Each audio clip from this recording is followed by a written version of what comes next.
Shalom, party people. I'm finishing up my run right now, pushing a stroller with a 30-pound baby and some gear inside.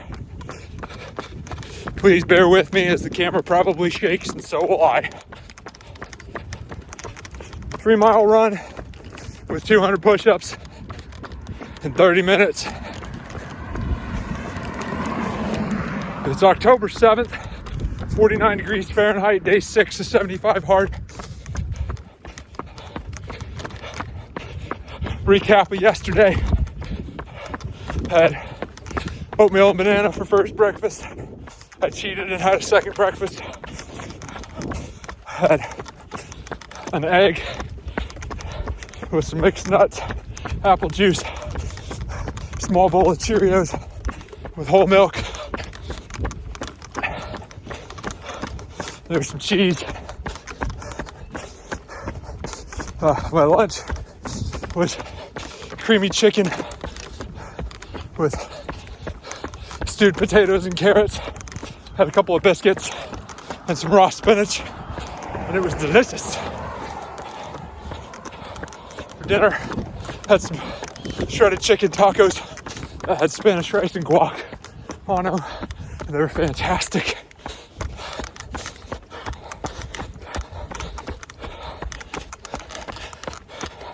Had some tortilla chips with it and finished up a biscuit as well. I snacked a little. I had a couple of pretzels. So obviously something that needs to be worked on is controlling my hunger. I really can't make any excuses. It's 100% on me. Time management too. Sometimes we're not hungry. Sometimes we're just bored. We're trying to get our mind on other things. There's food for thought.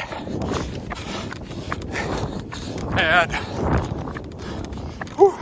3 miles. There's food for thought. How often do we just have background noise on? Just like background food. I'm guilty of that for sure. Having boogers in my nose, good. So in addition to my food, obviously, I weighed myself. It's at 194 pounds. Mind you, that was fasted weight. So I fully expect with my extra eating yesterday for that to go up.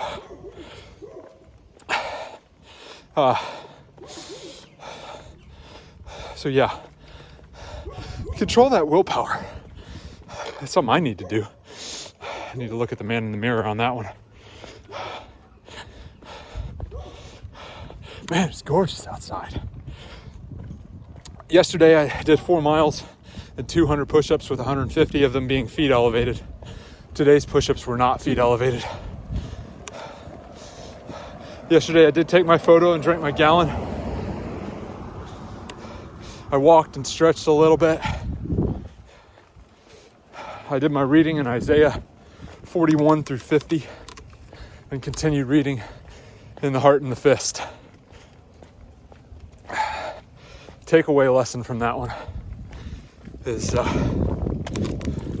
there's a time for violence, and when that time comes, it needs to be quick and decisive.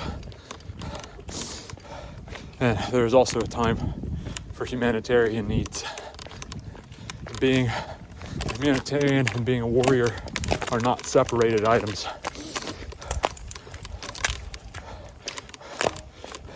If we only had humanitarians, then warlords would take over and they would oppress people. If we only had warriors, then our bloodlust would kill everybody, and that's not good.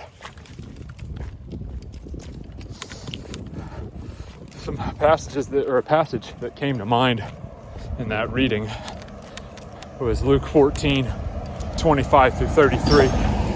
And it's where Messiah is talking to his disciples. And he's basically telling them, hey, you want to follow me, you got to weigh the cost. And you wouldn't have someone building a tower think about, oh, hey, let's just grab some stones and some timber and let's put it up. No, they're going to plan it out. And they're going to make the decision, do they have enough money to do it? Because they don't want to get halfway through and then have everybody look at a half-finished project. The same thing if a king's planning to go to war. He doesn't just grab his men and say, let's get after it. He weighs with decision as to whether or not with his troops and supplies, if he can outmatch the army that is potentially coming up against him, or if he makes the decision, hey, we're going to make peace and see if we can achieve this through other means. I know those passages aren't directly tied to what I was reading, but it came to mind of what happens when we see something wrong in the world and we know something ought to be done. Do we speak out against it, or do we take direct action? Because there is a time for both. There's a season for everything. You can go check out Ecclesiastes on that one.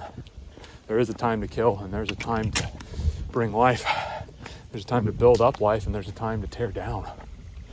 Everything has its season. Right now we're shifting into fall. And it's feast time coming up pretty soon. Ready for Feast of Tabernacles. That's one to research. The Lord will dwell with us, and we will dwell with the Lord forever. There is so much symbolism in that one. If you're not checking out what's in the OT, I can tell you what, those feasts will bring it to life for you. It really will. Guys, thank you for encouraging me. I just had a brother text me while I was on the run. And I'm probably gonna holler at him because we haven't talked in a minute. Thank y'all for putting up with the shaky video. And in case you're wondering, my tourniquet and Bible are in the stroller. May be able to see them down there. But yeah, get after it. Go do hard things.